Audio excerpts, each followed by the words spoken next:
Welcome to the It's Time podcast with your host, Professor Dale Feinauer, from the University of Wisconsin-Oshkosh College of Business Graduate Programs.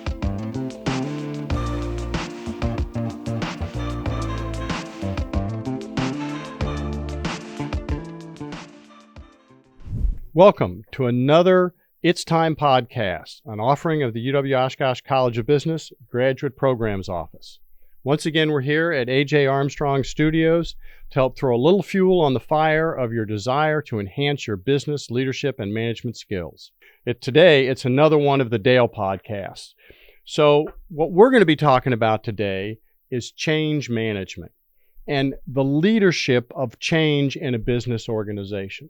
We're going to think about three broad concepts. One, the change process, thinking about that process, how it works, and why so many people hate the change process. Second is how to reduce resistance to change. How do we overcome people's desire not to change? And third, how do we create an environment which will be more change-friendly, if you will? How do you have an organization that will be less resistant to change when change needs to occur in your organization?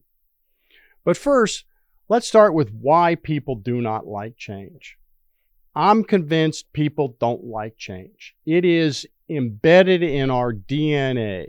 Human beings have evolved as a species that has a whole bunch of characteristics, and one of those characteristics, a psychological characteristic, is we don't like change because we're afraid that change is going to be bad, that people who have engaged in change, tried something different, often means they're experiencing the unknown.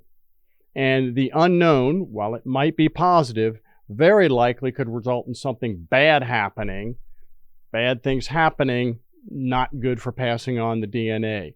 Humans don't like change. It is a hardwired, embedded in us thing that we are resistant to change. There are a lot of reasons for this beyond our fear of the unknown. But the fear of the unknown is one we need to think about. We need to understand. If you think about scary movies, the scariest part of the movie is the person walking down the hallway and the music tells you something weird's going to happen. You don't know what it is, but it's a scary movie, so it's not going to be good. And it's scary because it's the unknown. We don't like the unknown. Humans as a species simply are not fans of the unknown. Beyond this inherent characteristic that we have as humans, there are a number of logical reasons why we as individuals and organizations don't like change in the organization. Maybe I won't be competent in the new environment. We're going to change. We're going to do things differently. And what if I'm terrible at this new environment? As many of you are obviously well aware, COVID hit the University of Wisconsin-Oshkosh last year as we were closing in on Thanksgiving, went to a fully remote model. This resulted in us, in a fairly quick time frame, having to take a deep breath and say, okay, how are we going to teach remotely? Well, as a non-technology guy, this to me was really scary. I'm not good at that sort of thing. I remember sitting in the College of Business classroom while they were teaching us how to do remote teaching, thinking, I don't understand the answers to these questions. I don't understand the questions the other people are asking. I don't know if I'll ever be any good at teaching remotely. Well, there was some help and support. The university was kind to me, and I found a way to make it work. But fear of not being any good in the new environment is a great reason to say, let's not change. Let's leave it the status quo. I've been involved in managing change in organizations where I had people come to me and say, Dale, look, I think this change is important. I think it needs to happen for the organization, but I personally hate it. I don't think I'm going to be any good at it. Can we just hold off changing for another 2 years until I retire? People don't like change because they're afraid they won't be any good at the new environment. People are afraid that maybe I won't be needed in the new environment. We change the way we do things in the organization. Instead of having a receptionist, we have an automated reception program. If I'm the receptionist, I may not be wild about that change because suddenly I'm not needed in the organization.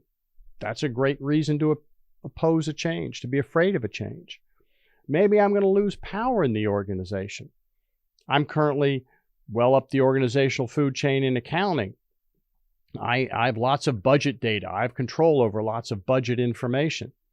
We're going to a new open budgeting system where the budget, the numbers, the finances are readily available to everybody in the organization. They can easily download it, see it, use it, analyze it. Well, it used to be that the fact that I had that data and others didn't gave me power in the organization. I may not like this change because I'm afraid that this change is going to result in my having less power, less influence within the organization. I may be afraid of organizational failure. What if we try this new thing and it doesn't work? It doesn't result in the organization being successful. It doesn't result in us moving forward, taking market share, improving margins, enhancing our position in the organization. What if this idea fails and we spend a lot of organizational time, effort, and resources trying some new thing, which turns out to be a bust and maybe screws up our reputation, dilutes our resources, dilutes our image in the market? I'm afraid the organization may go south if we try this new thing. And finally, and I think this is the biggest multiple of them all, the biggest multiplier of them all, I should say, is my ability or inability to leave. If I'm in an organization and we're trying something new and I feel stuck in the organization, there is no way I can leave. For a variety of reasons, I am convinced I will be in this organization. I have no choice. Well, then if I'm not competent in the new environment, I'm not needed in the new environment, this is bad for the organization fails, all of those things are costs which I'm going to have to bear. If, on the other hand, I'm thinking, well, let's try this stuff. If it works, great. But if not, I can easily find a job someplace else. I was looking for a job when I found this one. I know that I'm marketable. Moving from one city to another is not a problem given my home environment. If I think that I can leave the organization, I'm much less concerned about the ramifications of change because I have an exit. I have an out. If, on the other hand, I don't perceive I have any way to leave the organization, all of these negatives greatly multiply in my mind. Human beings is an inherent nature of our personality, of our species, and as a logical, rational thing, analysis, we don't like change. We tend to be very, very resistant to change. One of the things I like to use as an example when I'm talking to students about the change process is how you put on your socks and shoes in the morning. Now, this may seem like a weird thing to talk about in a podcast, but how do you put on your socks and shoes in the morning? So ask yourself, do I go sock, sock, shoe, shoe, or I'm a sock, shoe kind of person? And I'm guessing most of you are thinking this is a silly conversation, but I'm also willing to bet that the vast majority of you are sock, sock, shoe, shoe people. Well, I'm here to tell you you're doing it wrong. Sorry to let you in on this secret, but it turns out sock, shoe is faster than sock, sock, shoe, shoe. Alan Alda, MASH, Scientific America Frontiers, one of his books, he talks about this. It is faster to go sock, shoe than sock, shoe, shoe. It just is. That's a fact. So if you're trying to be efficient, you're trying to use your time well, unless you just thoroughly enjoy putting your socks and shoes on in the morning and want to drag that out for some reason, you would be better off to go to sock, shoe. Well, now, inevitably, when I raise this in class or in organizations as an example, the reaction from people in the room is always the same. Well, I don't think that's a good idea, Dale, because, and there are loads of becauses. I keep my shoes by the door. I keep my socks in the bedroom. So therefore, I can't do that approach. Well, what if I put on one sock and one shoe and then something happens? I'd be walking around the house lopsided. The myriad of explanations for why this is a bad idea is almost, I found, unlimited. However, what you don't tend to get as a reaction is, well, let me think about that. Is that a good idea? Bad idea? Should I embrace that change? Should I not embrace the change? When faced with a change, most human beings get busy with the analysis. That change is a bad idea. I don't want to have to do it. And let me start coming up with reasons and rationale why I should not be forced to engage in this dumb change. That's how humans respond to change. Now, your reaction is probably a little influenced by the way I introduce that change. We'll get back to that in a minute. But humans don't like change. I think that's a very inevitable analysis based on human behavior, which leads us to a model of the change process. And this is maybe the most important part of this podcast. You have to think about how the change process works. And the change process is very different than any other process that I can think of. Almost all processes have a beginning, a middle, and an end. There's a beginning to life. You are conceived. You're born, and there's a middle. You live, and then you die.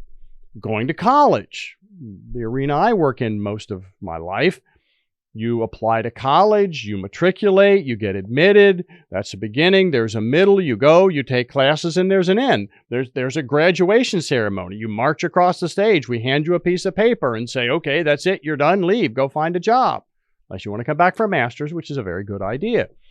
There's a beginning, a middle, and an end. Chemical processes have a beginning, a middle, and an end. There are two substances. You mix them together. Something happens. They foam, they heat, they do whatever. They gel and solidify. Now you have something different. That's a new stable state. A beginning, a middle, and an end. People think that change is like that, and people manage change as if that was the case. That's not the way it works. Change is a process that starts with destroying the status quo. This is an absolutely critical concept to understand. The first step in the change process is not the new thing. The first step in the change process is destroying the status quo. As long as I perceive that I can hang on to the status quo, I'm not changing. Think about it. When you had a new email system at work, the organization identifies we've been using system X to do our emails. Now we're going to be using system Y. You have to learn some new system to do this. There's a new way to report hours worked, to file your forms, to do things in the organization. Well, as long as the old system is up, you ain't learning the new one. You're sticking with the old system. It's not until they take down the old email system, till you can no longer file forms the old way, till you can no longer file the expense account using the old system, that's when you start learning the new. Blowing up the status quo, making the way things are done now impossible, is the first step in managing the change process. And we'll talk in the future in just a minute here about how you blow up the status quo. We'll refer to it as building a case for action. But you've got to blow up the status quo. Until you've blown up the status quo, you cannot move on to steps 2 and 3. Step 2 is envisioning the new. All right. This is actually a pretty easy step once you've blown up the status quo. Once you've blown up the status quo, you have created a lot of uncertainty and a lot of unknown. Oh, the way we're doing it now is not the way we're going to do it in the future? Nope. It's impossible. We're not going to be able to do it the way we're doing it now. Nope, that's not going to be possible. Well, how are we going to do it? This becomes a really big question. I want to know because I have a fear of the unknown. So I want the known. Envisioning the new, once you've blown up the status quo, really is a piece of cake. People want to do that. You're going to have people scrapping to get on the team to envision the new and start thinking about the new. And that's going to be a great, challenging, interesting, fascinating thing to do that people are going to be very interested in, because you're going to remove this uncertainty, which is the underlying limitation of problem that causes people to not like change. Step number 3 is implementing the new. You've envisioned the new, you've thought about the new, we have a new approach for doing this. All right, let's implement that. Let's make this thing happen. Again, I don't find this to be a very difficult process. I know a lot of folks think implementing the new is tough. Once you've blown up the status quo, you've envisioned the new, particularly if you've done it, and we'll talk about some guidelines here in a minute, implementing the new doesn't tend to be that hard, and it tends to be a big deal. The organization's focused on this change. So there's a lot of drumbeat for this thing. It's a big layout. It's the rollout of the new process, and people are focused on it. So I find that the implementing the new isn't that hard. The next step tends to be tougher, which is nurturing the new. So we've now developed a new process. We have the new process. This is now how you're supposed to be reporting your expense report and putting in those expenses to be reimbursed from the organization. And you have a new system, and you use the new system. The problem is you got to keep nurturing the new. If you don't nurture the new, if you don't keep reinforcing the new, it's often been referred to as the rubber band effect. You pull a rubber band into a new shape, that's implementing the new. If you let go too soon, the rubber band snaps back into the new shape. You've got to be nurturing the new on an ongoing basis until this new thing becomes the new status quo, until employees see that as just the way things are done in the organization. If you lose focus on it and you run off to the next shiny new thing that you're going to try and do in the organization too quickly, you'll find that the organization snaps back and you're back at the old. I think one way to think about this is, have you ever engaged in some sort of a self-improvement concept? So, okay, I'm going to make myself better. I'm going to quit watching stupid TV programs. I'm not going to watch reality TV and The Bachelor and that kind of thing. I'm going to read the good books of the world. So I'm going to identify 10 great books of the world, and I will read these books. And I will improve my diet. I will not be eating potato chips. I will be eating vegetables and exercising. I'm going to do all these things to improve myself. And you go about it, and you start one of these great books of the world, and you start eating carrots, and you go to the gym and the Y, and you're working out. And then someday you're sitting there on the couch watching The Bachelor with a bunch of potato chip crumbs on your chest. And you think to yourself, how'd this happen? You never woke up one day and said, you know, that exercising regularly, that improving my diet, that reading the great books of the world, I think those are all dumb ideas and I don't want to do it. You didn't make a conscious decision to go back to the old status quo. You just kind of gravitated back there. It's easy to slide back to the old behaviors until the new become truly ingrained. We see this in organizations all the time. We're going to start having Monday morning huddle to get everybody on the same page. And you do it for a couple of months. But then something happens and a bunch of people are off to a conference. Some of the senior leadership is out of town. So you cancel one, you cancel another. Then you have a few more. Then you cancel one. And then people quit sending out the invite. And at some point people say, whatever happened to those Monday morning huddles? I don't know. But they just kind of went away. You've got to find a way to keep nurturing the new to make the new happen. And then the hardest part of the process, destroying the new. Taking the new thing that you've been involved in creating and blowing it up. Because if you stick around long enough, the old guy's here to tell you, sooner or later, that bright, shiny, new, wonderful thing you helped create, it's going to be the thing that needs to go. And that's going to be tough. I can remember in the College of Business, Human Resource Management, the area that I teach. We had the Human Resource Management major, and we had a number of courses. And then we had a need to make some modifications to the program. And we made a number of changes. And one was putting in place this capstone course. And this capstone course was a fascinating course. This course had no syllabi, no learning objectives. It had nothing. I taught the thing. I would walk in the first day with a blank sheet of paper, hold it up and say, folks, I got nothing. You are Human Resource Management majors. You are one semester from graduating. What is it you think you still need to learn? What would be useful to learn before you graduate? And the students would brainstorm, oh, here's some stuff to learn. Here's some stuff that would be helpful to add to my toolkit. Sometimes that was kind of educational because sometimes it was stuff I thought we'd already taught them, which apparently we hadn't. But anyway, we identify a list of things that the students want to learn. We've got learning outcomes. They're HR majors. They know about training programs. We identify learning outcomes. All right, fine. How do you want to learn this stuff? Again, they're HR majors. They know training programs. What's the pedagogy? You want me to be lecturing on this? Do you want to do presentations? Are we going to be reading stuff? How are we going to learn this material? And then we have to close the loop.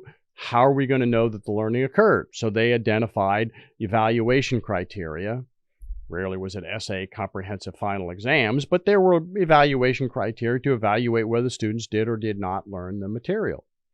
And it was kind of a cool course. And this was back in the early 90s when team was big and employee empowerment was big. And this was kind of a different thing. And the course went off well. I went to Madison and did some training programs for folks around the system on how to run a student-empowered, student-managed class. It was fun. It was cool.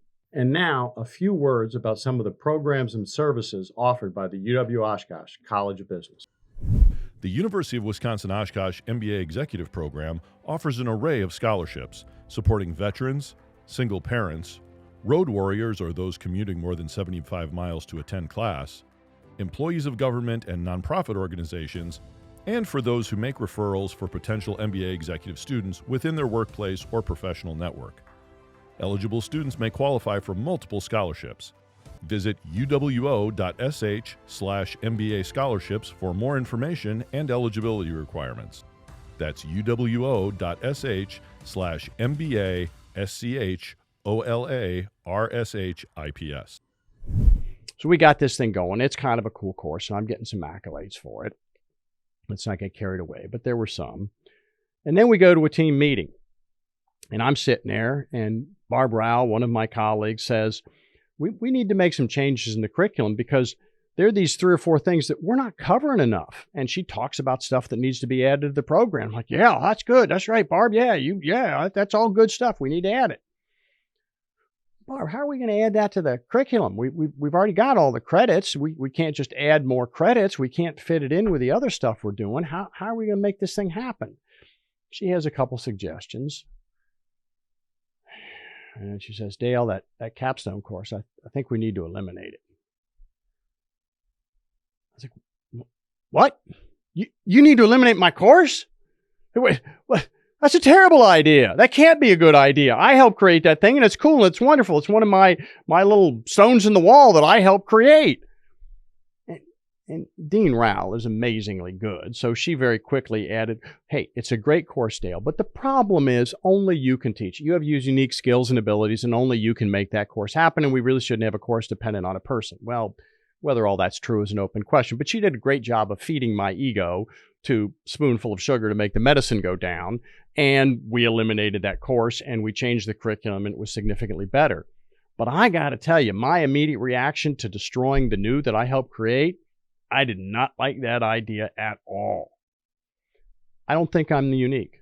When you help make something happen in your organization, coming back 6 months, 6 years, 10 years later and saying that really needs to change, that's tough on the self-esteem. That's tough on the ego. So it can be hard to make the blowing up of that new thing occur. The change process, just to make sure we're on the same page. First step in the process has to be blowing up the status quo. Second, envisioning the new. Third, implementing the new. Fourth, and this is where it gets tough again, nurturing the new. And finally, the hardest part of all, blowing up that new thing eventually when that status quo needs to be changed to create something new and better. So you might ask the question, well, why should we engage in change? Well, as you all know, change is inevitable. Change is the only constant in organization. This is phrased all kinds of different ways. I don't need to sell that change should happen in your organization. You know it, whether you like it or not. But there are reasons why you should support change. Being engaged in the change process and helping make a change happen can be very useful to you in your career and your life. It can certainly add to job security. If I'm involved in helping make the change happen and I help make it happen successfully, that doesn't hurt my security within the organization. It may be that this new change can make the organization more successful. If the organization is more successful, organization's making more money, they can do things to help take care of the employees. So it could be positive from a remuneration, quality of work life in the sense of the organization can provide benefits, etc. Satisfaction. Making change happen in an organization, playing a role in making change happen in an organization, very satisfying process. If you can help be one of the drivers, if you can look after it's happened and said, yeah, I helped make that happen, That is a very, very rewarding thing. Lots of self-satisfaction if you can do that. Within the organization, frankly, it helps your status. You want to move up in the organization, you want to move forward in the organization, take over a part of the organization that's struggling, maybe it's losing money. You help turn that thing around, you make that a profitable part of the organization. Your chips within the organization just went way up. You suddenly have more credibility, more status within the organization. The ability to successfully manage a change is a very, very valuable addition to your resume. Very valuable within your current organization, very valuable if you would be looking for a job outside of your current organization. And finally, quality of work life. Often, when we need to make changes happen in the organization, the status quo is very negative to the quality of work life. The status quo isn't particularly efficient, isn't well attuned to the marketplace. None of that results in it being a better process from an employee perspective. I'm dealing with something that doesn't fit the customer needs real well. That's not a great interaction. We're doing and making something, but we're not doing it particularly efficiently. There's more failure than there ought to be. There's more scrap than there ought to be. None of that feels particularly good. So often post-change, you'll find a higher quality of life for the people that are involved. The change process. People don't like it. There's clearly a flow, but if you can be involved in making change happen, it will be helpful to you and to your organization. All right, how do we go about this? How do we make change happen in an organization? First thing is you need to destroy the status quo. We refer to this as building a case for action. So you need some methodology by which you convince the people in the organization that the status quo simply is not an option. And I think of this as being done in multiple ways. One way is with data. You give the folks data in the organization that says, look, the status quo is not a viable option. And I think that's an important thing to do, is to give people data. There's all kinds of data you can give people. Here's the revenue line. You can see our revenue is declining. Our market share is declining. Our profit margin is declining. Here are the numbers in the organization that are moving in the wrong direction. And obviously, we cannot continue this trend forever and survive as an organization. So there are numerical reasons why. There are changes in technology. There are changes in government rules and regulations that you can point to and say, here's things that are going to require us to have to change if we are going to be able to survive. But in addition, I think you want to give people emotional reasons to support the change. It's not just an analytical process. This is a human process. So I think you want to be adding to people in this toolkit of things that you're doing to build the case for action. Here's why it is going to be harmful to the people in the organization if we don't change. This is what's going to happen. People are going to lose their jobs. People aren't going to be getting raises. There will be negative consequences to the human beings that you know have grown attached to within the organization, negative consequences that you're going to be feeling if the organization doesn't change. So it's an intellectual, I get it, it needs to happen, and it's an emotional, I understand and I feel the pain that is going to be occurring if we don't change. And you need to do both. And you need to do both over and over and over again. This can be newsletter. This can be company meeting. This can be emails. This can be all kinds of formats. But in my mind, you keep talking about the case for action. You keep selling that the status quo is not an option anymore. And one of those reasons may be I said so. I know that's a debatable thing within the leadership arena, but I'm convinced that one acceptable answer to why things need to occur is because I said so. Family businesses. The person whose name's on the building, the person whose name's on your check, says we're not going to keep doing it that way. That's a perfectly legitimate reason to sell the status quo has got to change. But I'm going to keep pounding on that status quo has got to change until people stop asking me, oh, do we have to change? Is this, I don't want to change. And the discussion shifts to, all right, well, what's the new thing going to look like? Well, if X isn't going to be the case, what are we going to do? What's the new thing going to be? And when people start shifting to that conversation, now you can check the box. Yes, you've blown up the status quo. Now we can move into how we're going to envision the new, and people are going to be ready to start thinking about the question of how to implement the new. What else do we need to do in order to make this change occur in the organization? One thing we absolutely need to do is to create empathy. You need to demonstrate to the people in the organization that you understand their concerns. You need to listen. You need to hear them when they say, I'm afraid of X. I'm scared of this. This is why I don't think this is a good idea. It's not that you're going to listen to all this and say, well, okay, well, no, we're not going to change. But they need to know that they've been heard. And as we'll talk about later, some of their, this is what scares me about change is going to influence how we make the change happen and what the change will be that will reduce their anxiety about the change process. You need to understand why folks resist change. Why are they resisting this change? Why do they think it's going to be a bad idea to blow up the status quo? Doing that will give you great insight in terms of how to develop the new and how to implement the new. I think you want to share your own concerns in the process. I think you want to share your own humanity, your own concerns, your own vulnerability about this process. Look, I don't know how this thing's going to work out. I'm not sure that this is going to work out well. I don't know what this is going to mean for my job. I don't know if this is going to be good for me or not. Putting your own vulnerability out there, I think, is an important part of the process. Another thing that you want to do, and I'm convinced this is a very, very valuable tool, is what we call develop a force field analysis. A force field analysis is where you identify what we call supporting and restraining forces. I'll go back to my exercise and diet example. The organization has identified healthcare costs are up. We'd like to reduce the healthcare costs. We'd like people to exercise more. We'd like them to improve their diet because we think that will be good things for our employees in terms of they'll be healthier, which is just good and the right thing to do. It will result in their being more productive in the organization, and it will lower our healthcare costs. So for lots of reasons, we want to do that. All right. Well, now, why would some people be supportive of trying to do a better job of exercise and diet, and why would some resist?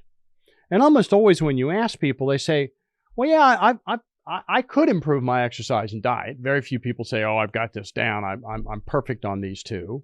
And if you find these people, don't let them say that out loud because everybody else will hate them.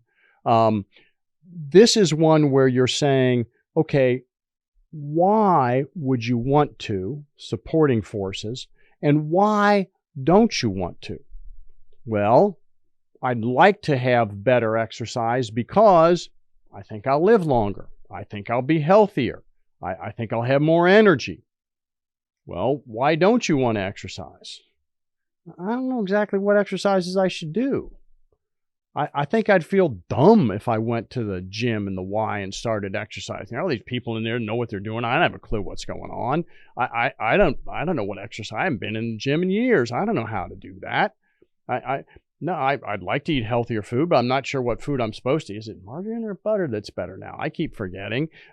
What am I supposed and how am I supposed to do it? What are the menus? What's the process? How should I be doing this stuff?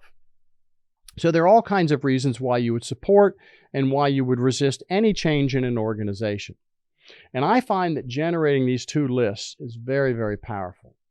And you can generate these lists not just for the organization, but by category. And you can say, okay, for people that are relatively new to the organization, why would they support, why would they resist a particular change? People that have been around a long time. People that are in various functional areas within the organization. Why would accounting, finance, marketing, HR, why would supply chain, why would those people support and resist change? There may be all kinds of variables that result in some people thinking the change would be a good idea for a variety of reasons, where other people may be more skeptical about those change for a variety of reasons. So generate a list of supporting and restraining forces for this particular change in the organization. And if you can, subdivide that by why would various subgroups support and restrain change. This will give you very, very valuable insights as you go about implementing the change and even fine-tuning the change. Once you know that this particular group is very likely to be supported, they've got a lot of supporting forces, a lot of reasons why this group would think the change would be a good thing. It'll reduce their workload, give them better data, what have you. Very few reasons to resist it. Okay, those are going to be my allies. I know that going in. That's useful. These other group over here, kind of mixed. This other group over here, there are a lot of reasons why they're not going to like it, and very few reasons why they're would be supportive. All right, how do I use that? Well, you can use it in two ways. One, you might very well tweak the change a little bit. Well, we're going to implement this change. There was a change we were implementing at the university a number of years ago, and we didn't think that the deans of the colleges were likely to be supportive of this change. Well, we modified the process to give the deans some skin in the game. The deans had some advantages for seeing this thing happen. There were some budget advantages for the deans for supporting this change, for seeing this change happen. Well, the deans went from being, as a group, likely to be opposed to the change to being at least neutral to the change. So sometimes you modify a change so that you will buy, if you will, the support of a group that otherwise would have been opposing. The other thing you do is you try and turn up the noise on the supporting forces, turn down the noise on the restraining forces. And that's a marketing question, and it's a realistic question. It's a reality on the ground question. So you know that people are going to resist exercising, partially because they don't know what exercises to do when they think they'd look stupid. Well, I was at West Bend Mutual not that long ago. They have an exercise facility as many organizations now do. They have an exercise facility within the organization, within their corporate headquarters. So if one of the reasons I resist exercising is I think it would take too long, I don't want to buy a gym membership, well, it's right there. You just go down, exercise now. Well, I don't know what exercises to do. Afraid I'm going to look dumb. They have somebody with a background in exercise physiology who is there staffing that unit. You can go down and say, hey, I'd like to exercise, don't know what I ought to do, don't know where I am. They'll give you an assessment. They'll work with you. They'll identify exercises. At the university, we have a Healthy Titans program where if you're an employee of the organization and you want to exercise, you can join this program and we will help you, the university will help you identify exercises that make sense for you and provide an environment that encourages you to engage in these exercises. So you find ways to turn down the noise on reasons people wouldn't engage in a change and turn up the noise on reasons why people would support the change. And you would find over time that you can find ways to get more and more people supporting the change. You're still likely to know that some folks are going to resist the change. They're just not going to be with the program. That's the reality of the world, and we'll think more about as we go through this, how you can get their buy-in and how you can deal with resistance if it occurs. Ownership of the change process. Change that happens to you feels totally different than change that you are the master of. Change that happens to you, people tend to resist, they don't like, and they find lots of reasons to resist. If, on the other hand, I'm driving this bus, I'm involved in coming up with a change, I'm involved in implementing the change, now suddenly I have a totally different reaction. Now I'm supportive of this thing. You've taken a long way to getting support for the program if people feel ownership of the change process. Now, you got to think about how you're going to do this. You cannot just take, okay, we need to make this change. I've got 100 employees in my organization. Let's get them all in a room and let's brainstorm together how we're going to come up with a new process. That would be crazy. It wouldn't work. You'd spend forever brainstorming. You have to subdivide the thing. So you could think of this in a number of stages. One is getting information. You could ask everybody in your organization, we're thinking of making some changes in area X. What do you think? What would be criteria that you would use to decide how we could do this better? What frustrations do you have with the status quo? Get people to start to think. Get them to start to accept the concept that there may be some better way to do this. Get them engaged by getting their input. You then may have a subgroup of folks that are coming up with what the new is going to be at a 30,000-foot level. Big picture, this is the way we're going to make this thing happen. But then you can try and explain that to the employees with, Here's big picture how we're going to do it. You sell it, you explain it, this is it. We're not really asking for your input. This is it. These are the boundaries of the box. This is going to happen. However, within these constraints, we got loads of details we haven't figured out yet. Lots of the implementation stuff we don't know how we're going to do. So we're going to get teams of employees involved in figuring out how to do the implementation. We know that if you give people control over some piece of the process, but they have no control over much of the process, the majority of the process, and then you ask them how much control do they have, they overestimate their control. Study I was involved in where we asked students, okay, here's the syllabi, how much control do you have over the syllabi? Traditionally, students would say, well, I don't have any. The instructor drives this whole bus. Well, when we gave them some control, we asked them on day one, do you want to make any changes in the syllabi? And we gave them some latitude to make changes, but it was limited, it was restricted. And then on a 1 to 5 scale, how much control do you think you had over the syllabi? The students self-described themselves as having way more control than they actually did. I was the instructor on this one. I didn't give them that kind of control, but they thought they had that kind of control, and it made them much more supportive of the change. It made them much more supportive of the course. It felt like it was our course, not my course. And that's fundamentally what you're doing with the change process when you create ownership. You're making the change something that they have part of, they have ownership of. They will approach change totally different than if it is a top-down, forced-on-them approach. You got to be real about it. You can't fake how much influence they have, how much control they have. But to the extent that you can delegate change, some influence over some piece of the change, it will buy you loads of support for the change process. And now, a few words about some of the programs and services offered by the UW-Oshkosh College of Business. Powerfully positioned, strategically designed, results-driven. That's what sets the University of Wisconsin-Oshkosh Master of Business Administration program apart in Northeast Wisconsin.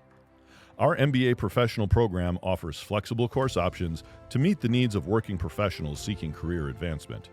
Take the courses 100% online, in person during the evenings in Appleton or Oshkosh, or a combination of both, and earn your MBA in as little as 2 years. No GRE or GMAT required. It's time to achieve more with a graduate degree from UW-Oshkosh. Visit uwo.sh/MBA to learn more. That's uwo.sh/MBA. Visit today. You want to try and interject some certainty in the uncertainty that is change. People are afraid of change, as we noted at the very beginning, because they're afraid of uncertainty. Well, often, if you listen to folks early on and you understand what they're afraid of about the change process, you can eliminate much of that fear of the unknown early on in the process. No. That's not going to change. And so you start going through organization mission. The mission isn't going to change. Our values, how we treat each other, what we think of as important in the organization, that's not going to change. A whole bunch of personnel rules are not going to change. You can also talk about the rules of the change process.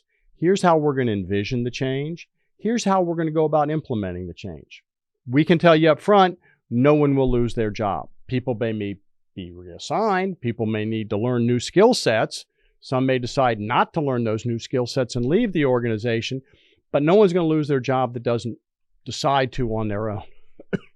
We will come up with some rules for the change process that people will understand and will make them less fearful of the change because they understand how it is going to occur. Help them understand the reward system. How is the reward system going to be modified?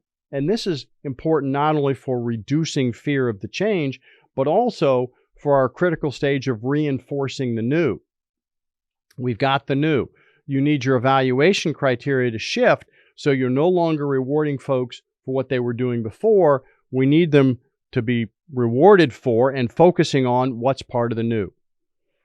Many organizations now are looking at all kinds of challenges with regard to margins. And with significant increases, inflation we haven't seen since the 1980s, we're concerned about what's happening to profit margins as the raw material costs, labor costs are increasing. Well, if we can give people more understanding of what drives these raw material costs, understanding of what drives the margins, and control over the process, they will be more comfortable with coming up with, oh, now I see what's driving the margin.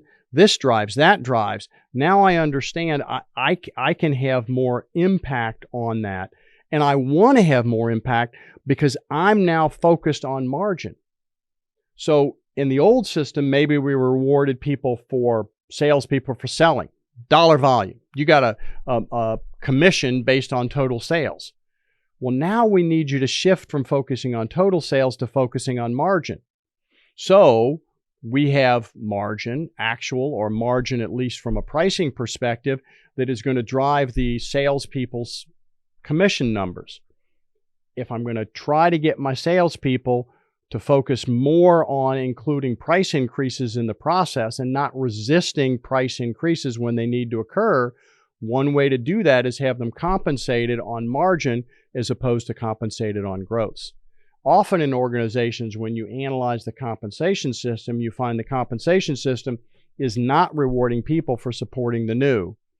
It's not surprising. You reward people for A, you ask them to do B, they're going to do A every time. You got to make sure you get alignment between your reward system and the outcomes that you're looking for out of the employees. Training. Change requires lots of training, starting with teaching people about the change process, letting people know that fear of change is not weird. It doesn't make them a bad employee or abnormal. That's the way humans are. So it's okay that you don't want to change to begin with. That's all right. That's an important learning for people. Help people understand what they'll need to accomplish. If this change occurs, what does that mean for me? I need to learn how to do remote lectures. I need to learn how to, instead of welding, I need to figure out how to do the programming of an automated welder. Here are the things that I'm going to need to learn how to do to be successful in the new environment. What new technical skills, what new cultural skills am I going to need? And you have to start providing that training.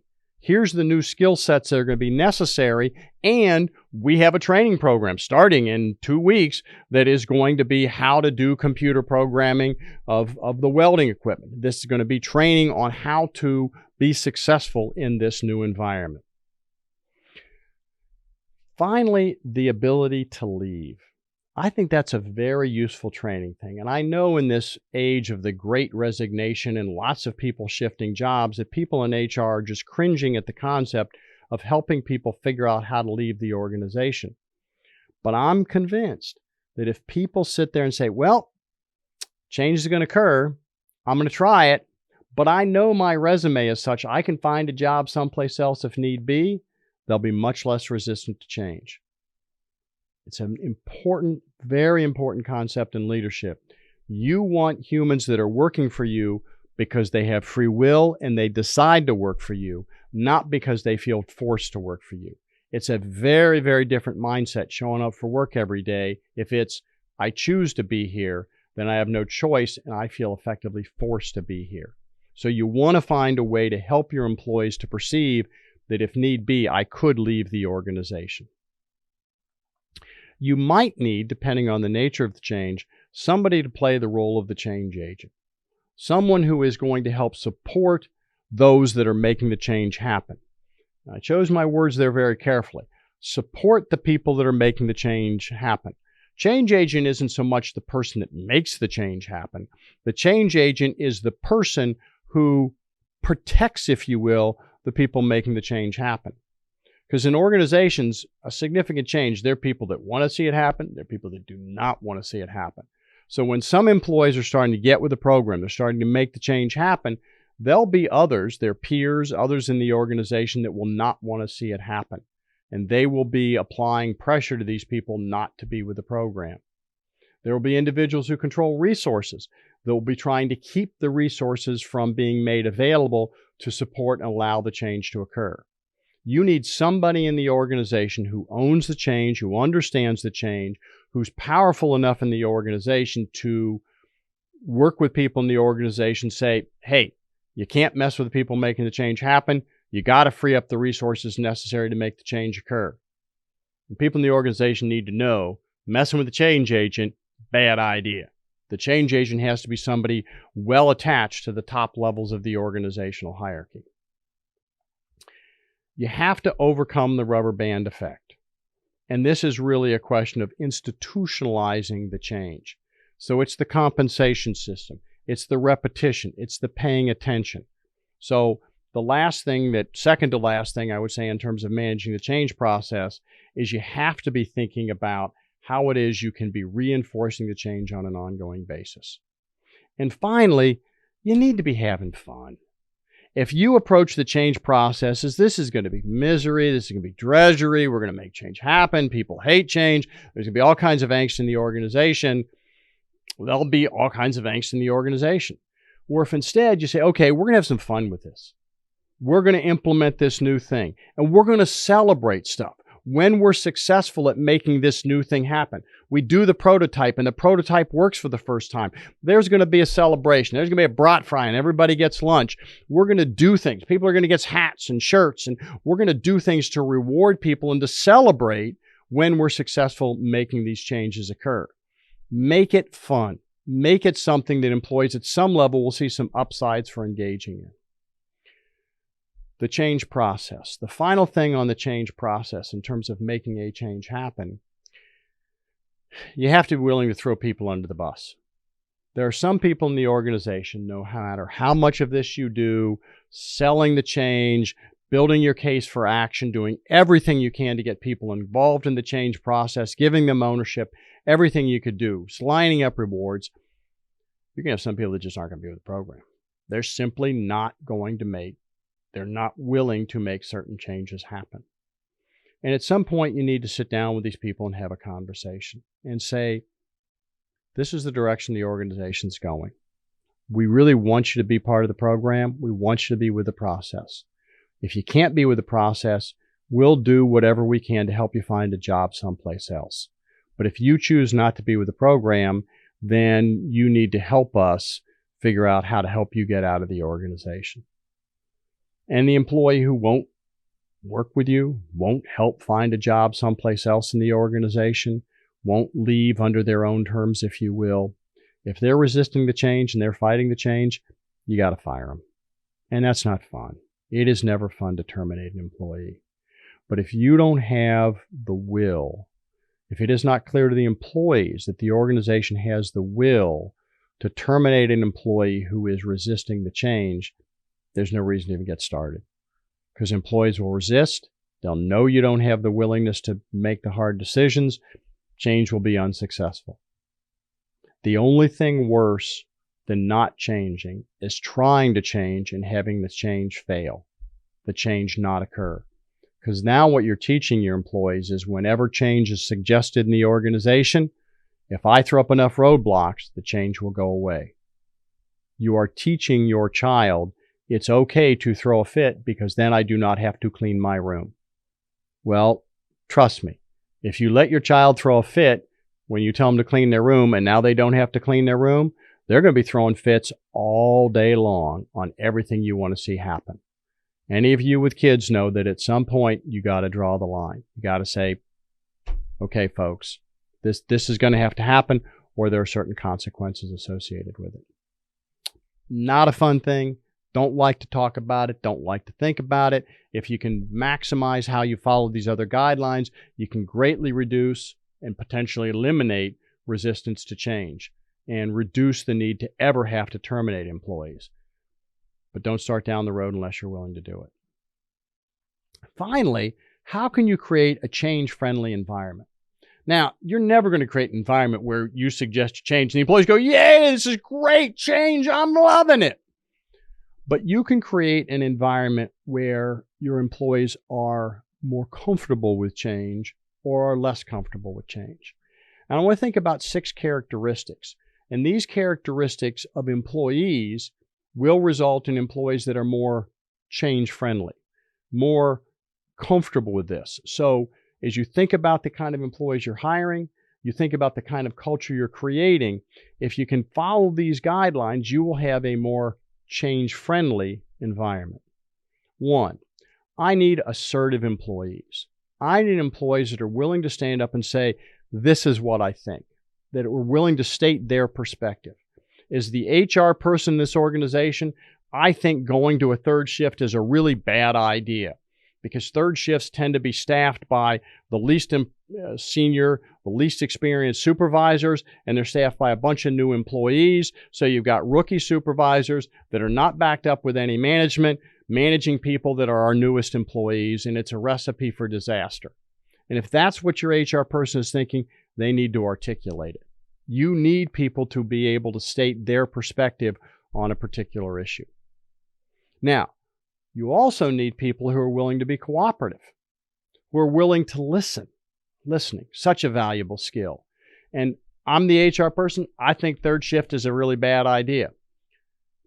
But I've listened to the other employees in the organization, and while I'm not wild about third shift, the QC people have convinced me that from a quality control perspective, we ought to go to third shift. We're a printing operation.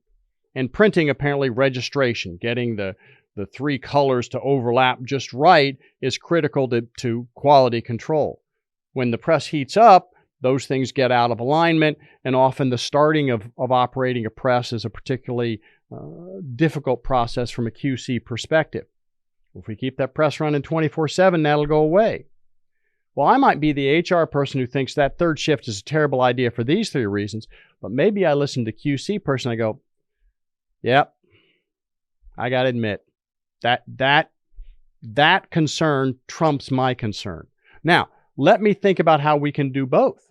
I've got reservations about the third shift. So can we get one of the first or second shift supervisors to work the third shift when we start it? Can we have larger shift differentials so some people on the first shift will be willing to go to third shift, at least for a period of time, so third shift isn't rookie supervisor with rookie subordinates? Can we make all of that happen? So we think about how we can be assertive, and at the same time, how can we get employees to be cooperative? I state my position, but I listen to other people's position, and I figure out how I can come to some collaborative outcome that's good for everybody in the organization. I want people that are good with ambiguity. Some people, ambiguity drives them nuts. I need to know all of the details. I like to think about the family vacation. And is this, you've got it planned. We're going to be gone for 5 days. We will do this on Monday morning from this time to this time, this, and you've got an agenda laid out for the whole trip. I must own that I screwed this up when we first started having our executive EMBA training or program going on our international trips. We didn't have a whole lot of ambiguity in the schedule. We had it pretty well scheduled. And that was, in some ways, what was proposed. But I had responsibility. I looked at that, that sounds good to me. I know exactly what students can be doing all the time. No ambiguity. Well, the ability to deal with ambiguity is a good thing. And we've now figured out that actually having ambiguity in our EMBA schedule is a wonderful thing, because it gives students time to just go visit. Just go. You got the day free in Beijing. Go out and travel and do. That you don't learn the most about the culture in another country being on the bus with a tour guide. You learn it just going out and doing. But that's ambiguity. I don't know what the students are going to do. I don't know what's happening. If I can't live with that, that's a bad thing. People that are afraid of ambiguity have a real hard time with change, because change by definition has uncertainty to it. So you got to be comfortable with ambiguity. You got to have people that are proactive. If I look at a issue and say, yeah, I'm going to try and find a way to make this thing better. Do I look for opportunities? Do I try and find a way to get to yes, or do I quickly get to no? And related to this, am I a problem solver? Some people, when faced with a challenge, with a puzzle, are pretty quick to say, no, probably can't do it. Some people believe in the philosophy, you can't possibly fail if you don't try. Other people are born of the philosophy, this is going to be hard. Great. This is a greater opportunity for me to test my mettle and prove what I can do. Faced with a challenge, some people just step up, rise. I can't wait to get to that problem, and I cannot put it down until I've solved it. Others are real quick to say, nope, can't do it. Time to move on. You want people that are inherently problem solvers. And finally, you want people that are well respected by their peers. If you've got employees that are well respected by their peers, when that individual says, okay, we need to make this thing happen in the change process, yeah, I can take care of that. I got it. The other employees go, well, okay, Betty says she can do it. That's done. That's good for me. I have loads of confidence in Betty's skills. Similarly, if Betty says, well, look, doing it that way isn't going to work. We're going to have to find another way. Okay, I believe Betty knows what she's talking about. I'm accepting that. So being well respected by your colleagues, having colleagues who are well respected by each other, is really useful in managing the change process. If you can get assertive employees that are highly cooperative, comfortable with ambiguity, that are proactive, problem solvers, well respected by each other, you're going to have a culture that is much more comfortable with the change process. Managing change is hard. Managing change is not inherently fun. But if you remember that the first step in the change process is blowing up the status quo, you do a good job of managing the blowing up process, you do a good job of getting employees involved in making the change happen. If you do those two things, clear blowing up the status quo, clear engagement of your employees, you'll have gone a long way to making change happen in your organization and happen with a whole lot less pain than if you hadn't engaged in those two steps of the process. That is the conclusion of another It's Time podcast. Thank you very much for listening. It's Time is a production of the University of Wisconsin-Oshkosh College of Business graduate programs in association with Venture Project Studios. Executive producer, Aaron J. Armstrong. Host, Professor Dale Feinauer. Creative Director, Madison Potratz. Director of Photography, Elazar Kloon. Audio and Video Editor, Elazar Kloon. Marketing Strategy, Tara Larson. Social Media, Anwar Mahana. A special thanks to L Creative, TopView Media, Michael Patton, and the University of Wisconsin-Oshkosh College of Business graduate programs.